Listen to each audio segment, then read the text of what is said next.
सब भावों से निकाल कर हमारी रूह को खींच लेती है। जैसे जब हम कुएं में से पानी लेते हैं तो बाल्टी बांध कर नीचे पानी तक पहुंचाते हैं, तो उस पानी के बीच में और आपके बीच में एक रस्सी बंधी हुई होती है, एक डोर बंधी होती है ना।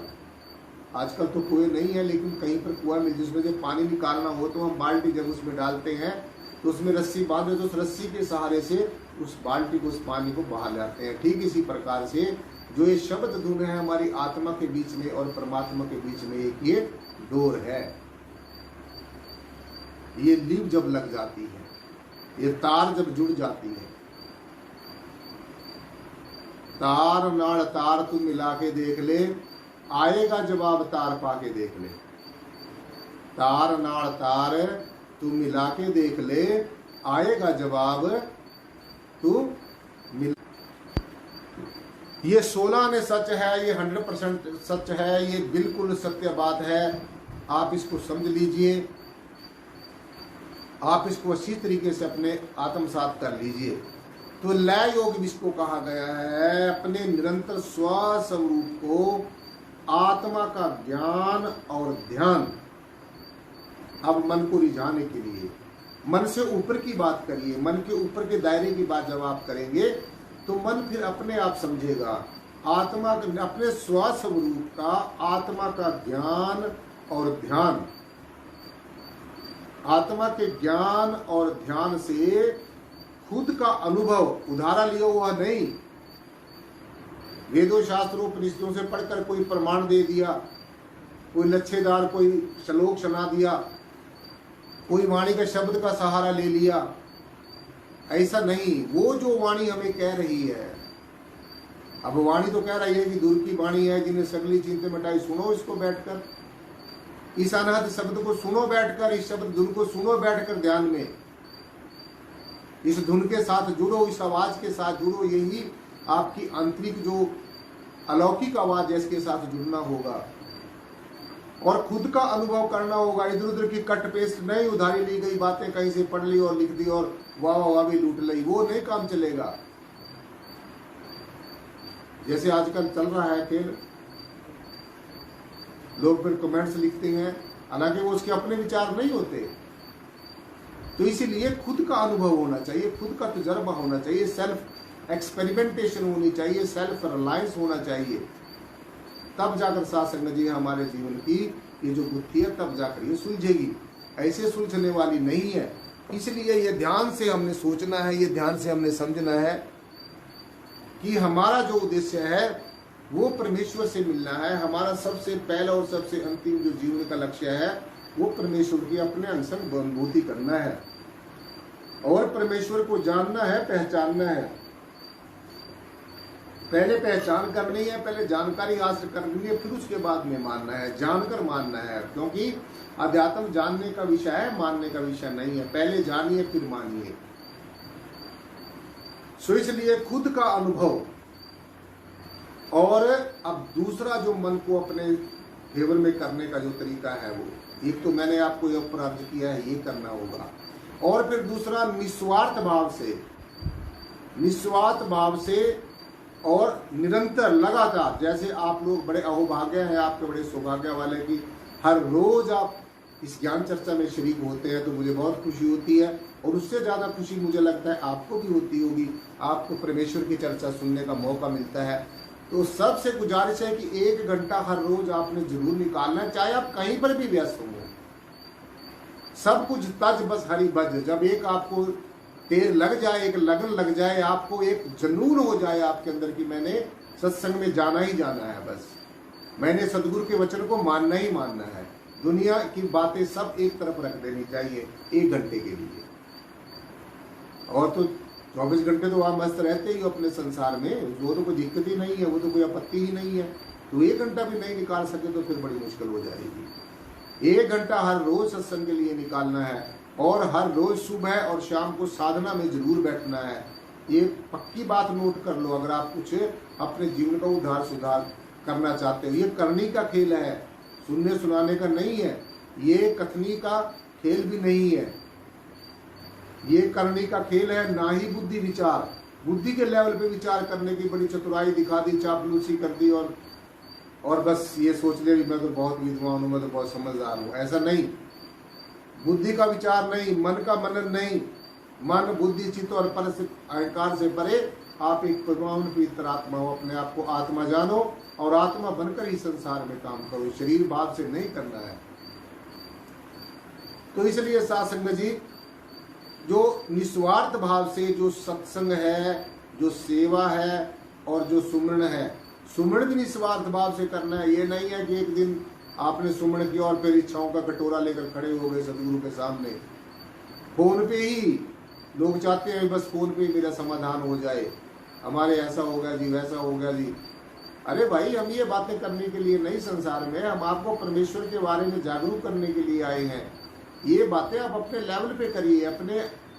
आपने संसारिक जीवन धारण किया है तो ये संसार में तो जीवन जिएंगे तो अटकलें तो आएंगी ही आएंगी।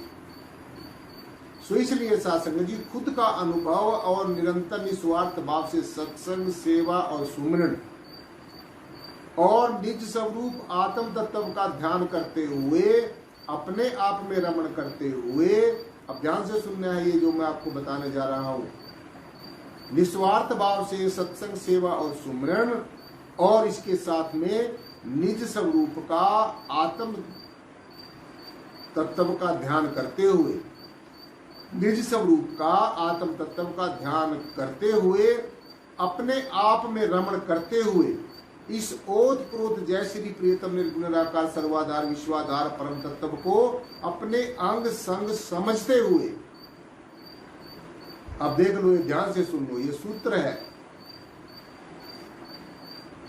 ये आध्यात्मिक मार्ग में ये सफलता का सूत्र है कि अपने निज स्वरूप आत्म तत्व का ध्यान करते हुए, अपने आप में रमण करते हुए, इस जय श्री प्रियतम निर्गुण निराकार सर्वाधार विश्वाधार परम तत्व को अपने अंग संग जानते हुए, अपने आप में आत्म प्रज्ञ होना है, ब्रह्मनिष्ठ हो जाना है, अपने आप में ठहर जाना है, अपने आप में स्थित प्रज्ञ हो जाना है, अपने आप में एक निष्ठ हो जाना है, अपने आप में एकाकार हो जाना है, अपने आप में साध संगत जी सहज हो जाना है।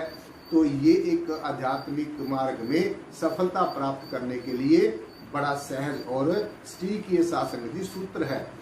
अपने अंदर डूबते जाना है। जब ध्यान में बैठना है तो अपने अंदर अंदर अंदर अंदर अंदर अंदर अंदर अंदर डूबते जाना है, डूबते जाना है, डूबते जाना है, और तब तक डूबते जाना है, तब तक ध्यान करते जाना है जब तक देखने वाला और दिखने वाला, दृश्य और दृष्टा, ये दोनों एक रूप नहीं हो जाते। जब ये एक रूप हो जाएंगे, ध्यान करने वाला और जिसका ध्यान किया जा रहा है, जब ये एक रूप हो जाएंगे, जब ये एकाकार हो जाएंगे, तो फिर साध संगत जी ये हमारी बुद्धि सुलझेगी।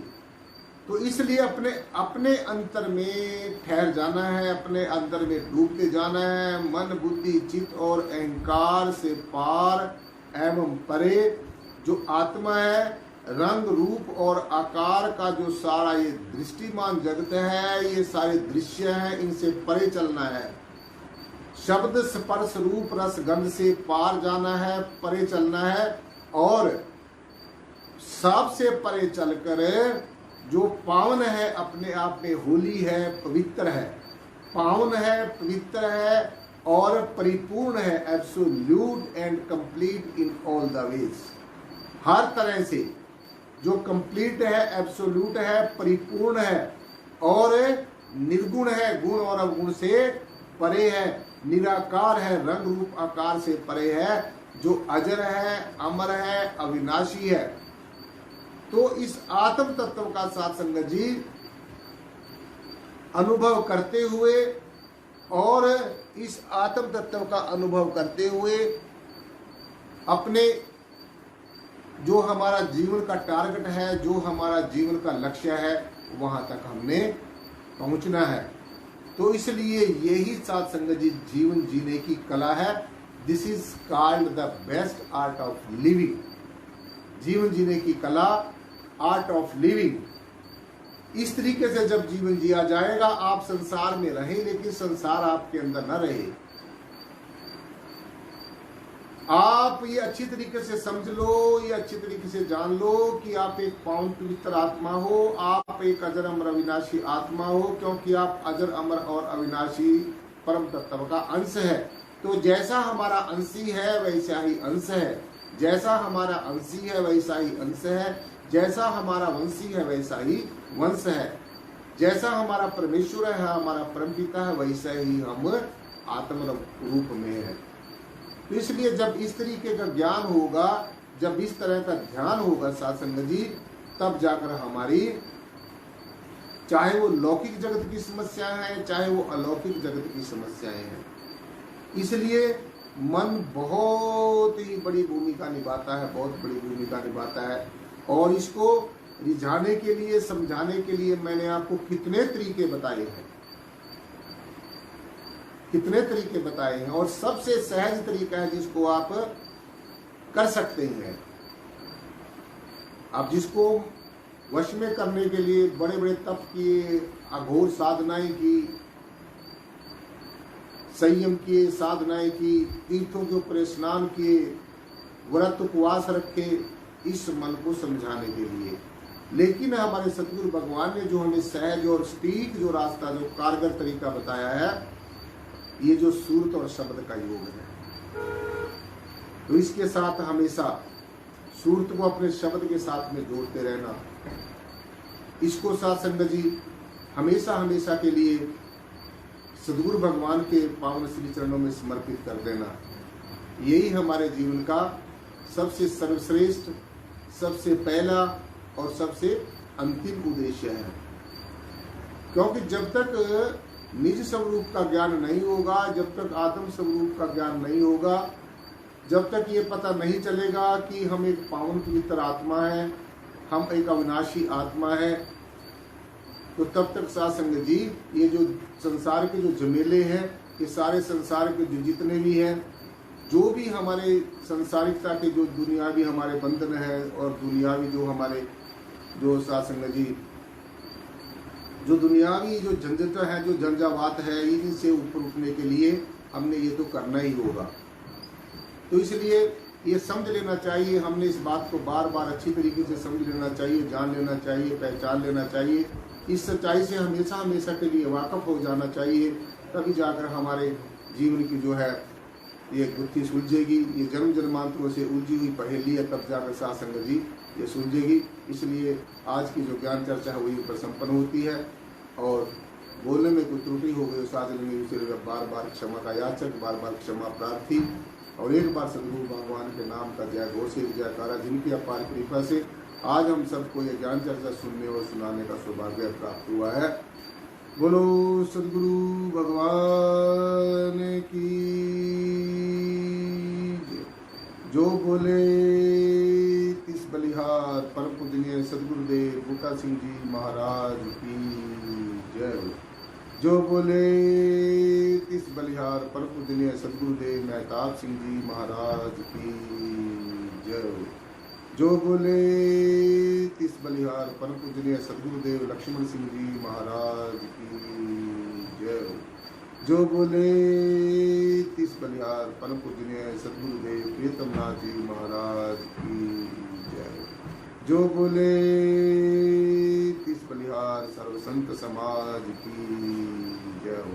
साथ संगत जी बड़े प्यार और सत्कार के साथ बोलना जी। धन निराकार।